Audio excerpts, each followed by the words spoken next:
রবিবারে চারিদিকে শুধুই প্রচারের ছবি। বালুরঘাটের ছবিটা দেখাই এবার। বালুরঘাটে সেখানে প্রচার সারলেন সুকান্ত মজুমদার।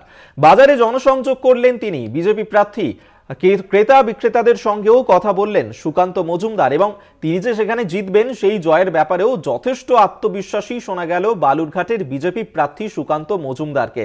রবিবার ছুটির দিন তাকেও বিজেপির প্রার্থী হয়ে দাঁড়িয়েছেন বালুরঘাটের বিজেপি প্রার্থী সুকান্ত মজুমদার। কি বলছেন প্রচারে বেরিয়ে শুনুন। গতকাল নির্বাচন কমিশন ঘোষণা করেছে ভোটের দিন তারিখ। সেকেন্ড দফায় বালুরঘাট লোকসভা কেন্দ্রে ভোট গ্রহণ প্রক্রিয়া শুরু হবে।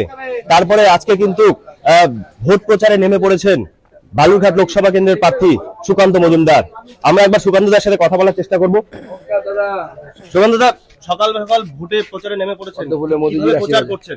আজকে রবিবারের বাজার, সেজন্য এই বাজার খুব জমজমাট থাকে। তো আজকে সেই সুযোগে মানুষের কাছে যাওয়া, পদ্ম ফুলে আশীর্বাদ চাই আপনার, এবং সেই মানুষের কাছে যাওয়া, মানুষকে বলা এবং আমরা যে কাজ করেছি সেই কাজের হিসেব দেয়া মানুষকে, যে কি কি কাজ করেছি। আপনারা জানেন গতকালও আমাদের জেলার জন্য সুখবর হয়েছে, দিল্লির ট্রেন স্যাংশন হয়ে গেছে। আগামী দিনে দিল্লির ট্রেন চলবে এখান থেকে। নেক্সট টার্গেট আমাদের সাউথ ইন্ডিয়া ট্রেন চালানো। কতটা সমর্থন পাচ্ছেন? মানুষের সমর্থন আছে, মানুষের আশীর্বাদ আছে। নমস্কার দাদা, আমরা বিপুল ভোটে বিজয়ী হব। গত বছর আপনি প্রায় 19 লোকসভা নির্বাচনে 33,000 ভোটে জয়লাভ করেছিলেন। এবার যদি জয়লাভ করেন কত? গতবার 34,000 ভোটে আমরা প্রায় জয়লাভ করেছিলাম। এবার এটা 1 লাখের উপরে যাবে মানুষের আশীর্বাদে।